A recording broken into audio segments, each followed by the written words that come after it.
Good evening. Welcome to the City Council meeting of Wednesday, September 7th, 2016. Could I have the roll call, please? Dan Carey. Present. Peg Coniff. Here. Salem Derby. Present. Jennifer Hayes. Here. JP Kaczynski. Here. Joe McCoy. Here. Dan Rist. Here. Tamara Smith. Here. Joy Winnie. Here. Okay, could please all stand for the Pledge of Allegiance?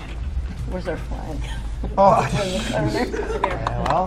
Allegiance United States of America and to the republic for which it stands, one nation, under God, indivisible, with liberty and justice for all. What do we do if that wasn't? Isn't that amazing how you just spinning in get so... circles. Yeah. Could I have approval of the minutes of August? A motion to So approve- moved. Second. I got a motion, a second approval of the minutes of August 3rd, 2016. Any additional questions or comments? All those in favor? Aye. Opposed? Any abstentions? I have to abstain. Okay, one abstention. Okay, great. Communications from elected boards, committees. I was just talking to the Vice President, nothing in either of our mailboxes about additional communications. But I think it was a little last meeting, and that if any, especially during the summer, if any updates, any district or precinct counselors have any information or news or updates they want to share with us or the city, please use this time to do so. No? Okay. Mayor Communications, Mayor Cadger. Welcome back, even though it's still summer and seems like fall. Just a quick answer to the location of the flag. You probably noticed it looks a little different up here. We have a great group of volunteers that are doing some service for our community and have been painting all our hallways and have started in some of the offices. So they've made it, well, you can see where they started and where they left off. So they're up to this floor now. So they've done our first floor, all the hallways, our basement, all the hallways, and just 2 of the offices. So we're very thankful for their help, but that answers why your flag is a little moved. Okay, thank you. Understanding committees, again, we have no public hearing today, so any chairs, if you want to move any new business, go ahead and do it under your regular report. Starting off, Finance, Councilor Rist. Well, yeah, I have a lot of new business. First, I'm going to announce that we are going to meet, if the other committee members are okay with it, at our usual meeting time on the 14th at 5 o'clock in room 1. Okay with that? Yep. And I'd like to move a number of items to finance, and I'm going to do them all at once. So I'm going to make first readings for interdepartmental transfers. First is an interdepartmental transfer. The amount requested is $8,543.21 to be transferred from the reserve fund, the same amount, to be transferred to fire medical expenses, $1,837.86, and to fire vehicle repairs, $6,705.35, for a total of $8,543.21. The amount requested will be used for the following purpose: to provide funds for FY16 expenses. Second interdepartmental transfer is an amount requested of $12,750 to be transferred from the reserve fund, $12,750, to be transferred to the Workmen's Compensation 111F account, $12,750. The amount requested will be used for the following purpose: to provide funds for increased premiums for workmen's compensation. Next, we have supplemental appropriation requests. The first is requested on September 1st, amount requested $20,800, to be appropriated from the CPA, Reserve for Open Space account, $20,800, to be appropriated to Muttersfield Brickyard Brook Accessible Trail, $20,800, to be requested for the following purpose: to provide funds to complete the recreational improvements at Muttersfield in the Brickyard Brook Conservation Area. The next supplemental appropriation, also sent on September 1st. The amount requested was $40,000, to be appropriated from the CPA Reserve for Affordable Housing, $40,000, to be appropriated to the Housing Authority Reasonable Accommodation Accessibility, $40,000, for the following purpose: to provide funds for the purchase and installation of accessible ramps and other reasonable accommodations for East Hampton Housing Authority properties. The final appropriation, supplemental appropriation request, also sent on September 1st. The amount requested is $192,500, to be appropriated from the CPA Reserve for Affordable Housing, $183,812.34, and the CPA Reserve Fund, $8,687.66, for a total of $192,500. To be appropriated to the Housing Rehab Program, $100,000, First Time Home Buyer Program, $75,000, and the Design, $17,500, the total $192,500. For the following purpose, to provide funds to the Affordable and Fair Housing Partnership for First-Time Homebuyer and Housing Rehabilitation Programs. I move that all of the above-mentioned items, the interdepartmental transfers and supplemental appropriations, be sent to the Finance Committee for review. Second. Okay, a motion, a second, to move the 2 interdepartmental transfers and the 3 supplemental appropriations to finance. Any additional questions or discussions? All those in favor? Aye. Opposed? Abstained? Motion passes. I also move that all of those aforementioned items be set for public hearing on the 21st of this month at 6:15 in these chambers. Second. Okay, a motion, a second, to set public hearings for both interdepartmental transfers and supplemental appropriations for September 21st, 6:15 PM in these chambers. Additional questions or comments? All those in favor? Aye. Opposed? Abstained? Motion passes. I would also like to move the amendment for Chapter 775, the council clerk's salary, to finance, primarily because, like the pay plan when we have an ordinance and a financial item, they are approved at once. We should have done this. This is basically clerical and cleaning up something we should have done at the last meeting for the clerk's salary. So I'd like to move that to finance for review. Second. Okay, a motion, a second, to move this city ordinance amendment relating the clerk to the city council salary to finance. Additional questions or comments? All those in favor? Aye. Opposed? Abstained? Motion passes. Finally, I'd like to set a public hearing on September 21st in these chambers for that city ordinance amendment. Second. Okay, a motion, a second, to set a public hearing for the city ordinance amendment, Chapter 7, Section 7.5, for September 21st, 6:15 PM in these chambers. Additional questions or comments? All those in favor? Aye. Opposed? Abstained? Motion passes. That concludes. Councilor Rist. Yes, I'm sorry, yes, Mr. President, that concludes. Public Safety, Councilor Hayes. Thank you, Mr. President. So under public safety, we have the review of the street acceptance protocol, and we've been advised and requested to remove that without prejudice because of the inaction on it, and I would like to put that forward in the form of a motion. Second. Okay, a motion, motion, a second. So, question, Councilor Rist. I just wanted to comment that I asked Councilor Hayes to consider this, and I wanted to thank her for it, but I also wanted to let her know that if the committee finds that there is some action they'd like to take, putting it back on the agenda, I certainly wouldn't oppose that. I do think committee members might want to meet with our planner, Jessica Allen, who has a lot of ideas on this, and as I review past practice, the street acceptance is really a planning board beginning because they set the special permits and the permits and whether or not there's bonding and how streets will be developed. So planning has a lot to do with how that works. So if you do find that you want to review that with the planning department, I think they'd be more than happy to help.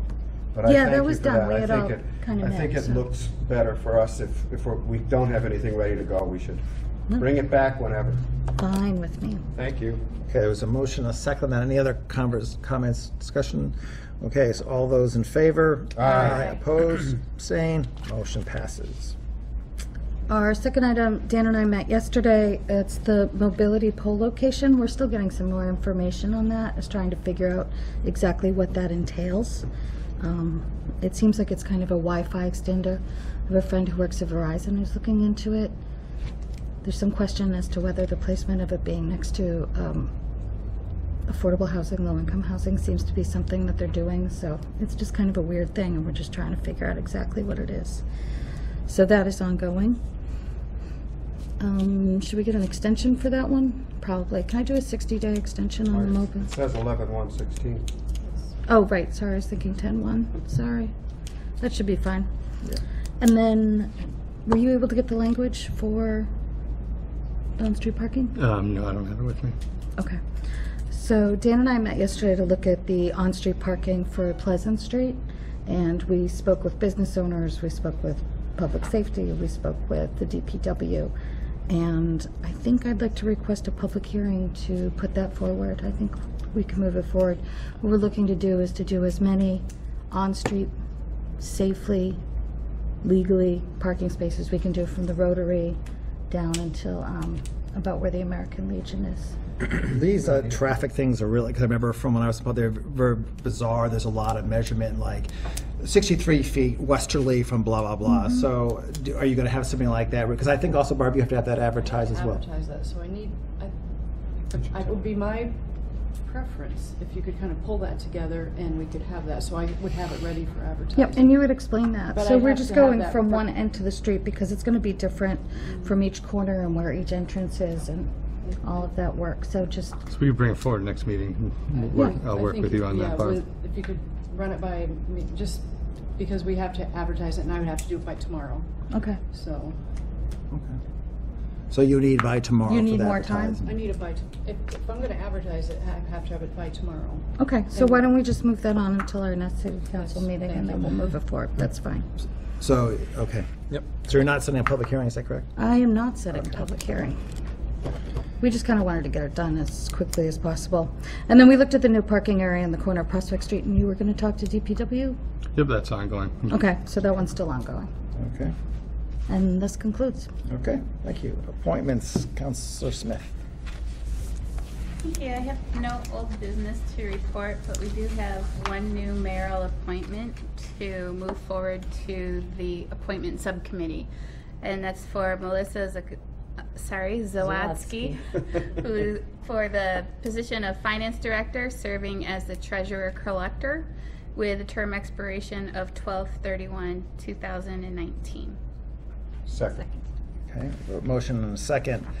Let's begin with some of the older councilors who have been on it for a while. When this whole idea of creating the finance director, when Mike Tosick was here, was always in the idea that at some point, actually I think it's already in the job description, that the responsibilities of the treasurer would be part of this finance director. So at this point, I think we're just able to finally make the job description fit the responsibilities. So there'll be more discussion of this, and we'll certainly let, I don't know, are we going to talk about it at the next meeting? I might have cut you off, okay. Anyone else want to make a comment on that? Who's been here for that discussions, Councilor Linney? I'm going to echo what Joe said. Actually, it was even, well, yeah, it was Mayor Tausnick way back when I was on finance, when Ed Sparko was the chair of finance, that we always envisioned to have the finance director oversee treasurer and the collector position, so that then the finance director would just oversee the other two, but still be responsible for them as, you know, that person in charge. So, you know, and of course we didn't want to do any of that until the present people were retiring or moving out of those positions, which now that has happened. So this is just the nice transition into what we foresaw 20 years ago. And I think Dan would probably echo that also. So that always was the vision, so yeah. Okay, so we have okay, Councilor Riss? Both Councilor McCoy and Councilor Winnie are correct. We developed this position of finance director with that in mind, to have the tax collector be under that, and it is being used by a number of cities and towns, especially cities in the state, to have an overall director of finance serving as treasurer and collector, as a finance director, and so it is a common practice. So the other councilors know this isn't a unique, or we're not doing something that other towns find they wouldn't do because it's burdensome. I think it's efficient, and the finance director Zawadsky is very ready for it. So anyway, that was the comment I was going to make when it came forward. Additional questions or comments on this? Okay, so all those in favor of, a motion a second, so those in favor of moving it to appointments, say aye. Aye. Opposed, abstain, motion passes. I have no other business. Did you want to set that meeting? Oh, yes, Okay. the meeting for 21st is the 21st for 5:30. okay. For appointment subcommittee? For the appointments Okay, subcommittee. thank you. Ordinance, Counselor Derby. Thank you, Mr. President. Ordinance Subcommittee has been on a bit of a hiatus because of summer vacations and whatnot. But we did, before our hiatus, we ended fairly strong with some public meetings around the plastic bag proposed ordinance. I did want to just do a little housekeeping here and get a 60-day extension on the food truck ordinance, please. Second? Okay, a motion and a second for a 60-day extension for the food truck ordinance. Any questions or comments? All those in favor? Aye. Aye. Opposed, abstained, motion passes. Okay, now we, one of the things that's been on our agenda for quite some time, and we purposefully left it on our agenda, even though we were not completely finished with it, was the reviewing the sign ordinance for inconsistencies. This had come to us from the city planner, Jessica Allen, who had found some things that weren't matching up back in November of 2014. We worked on those things, fixed them, and decided to keep it on our agenda because we felt like we might find more, and we wanted to have the ability to discuss those. Now, since then, the planning board has taken on the task of rewriting the sign ordinance to bring it in line with the Supreme Court decision around signage and specifically types of signs that are regulated by municipalities. So that being said, since it's been on since 2014, it was one of the things that was asked to be considered to be taken off. I feel that in our best interest it would be prudent to leave it on our agenda as the planning board is getting close to finishing their deliberations.